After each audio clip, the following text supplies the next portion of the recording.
Minnesota is very motivated to try and get back to their winning ways and secure home field advantage for the postseason. And as for the Rowdies, they just need a win. Yeah, if they want any sort of shot at the postseason, they're going to have to win. They've had a 6-game winless streak, and no one's going to give them any sort of favors. So every game from here on out is a must-win.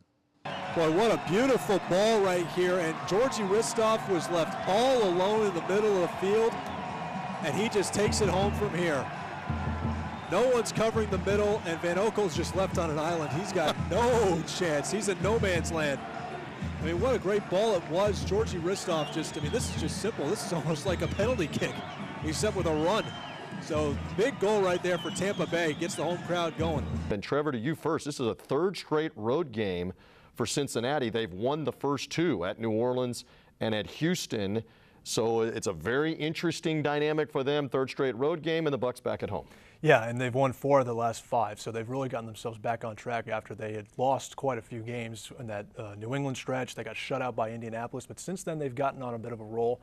They've gotten Giovanni Bernard back, who's been a very good complement to Jeremy Hill, good straight-ahead runner, good cutter, and Giovanni's a lot more elusive, more of a speed back. So they really like running the football. They're a very good ground team. And then you look on the at the wide receiver position, A.J. Green's one of the best in the league. Mohamed Sanu is a very good, capable possession receiver. There's some weapons on this team, on this offense, that could really cause problems.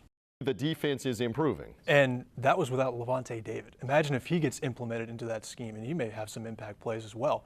I mean, on the surface, if you just look at statistically, 204 yards of total offense, I mean, that should be a no-brainer win. But again, turnovers early and late in that third quarter, throughout that whole third quarter, really had an impact, and it was a shortened field. Maybe a stop here or two to hold them to a field goal changes that, but it's really asking a lot of the defense to really hold in that situation. For TampaBayStorm.com, I'm Trevor DeGroot. Following last week's opening night loss to the Jacksonville Sharks, Coach Dave Ewart had one simple message for his team: win.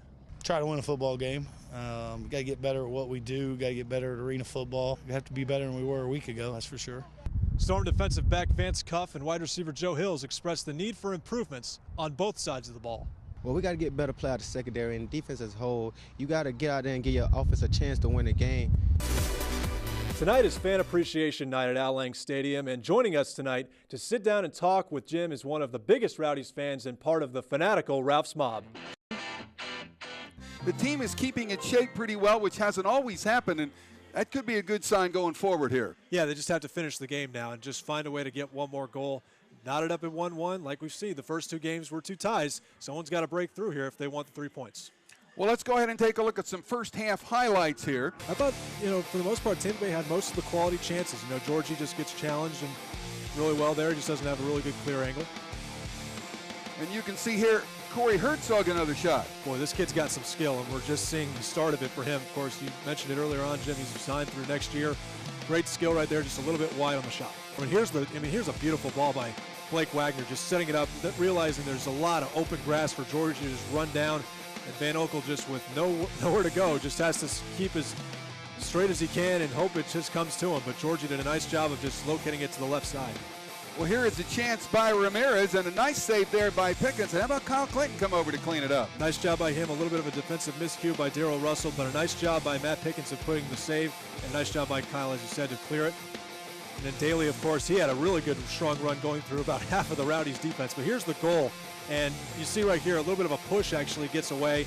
Not a really good opportunity for a Rowdy defender, and Darrell Russell just can't really get a good handle on it right there. He can't really get the ball, and Christian Ramirez, what can we say? 18 goals now. He just really does a nice job of getting in perfect positioning to strike, and he did right there to draw it even at 1-1.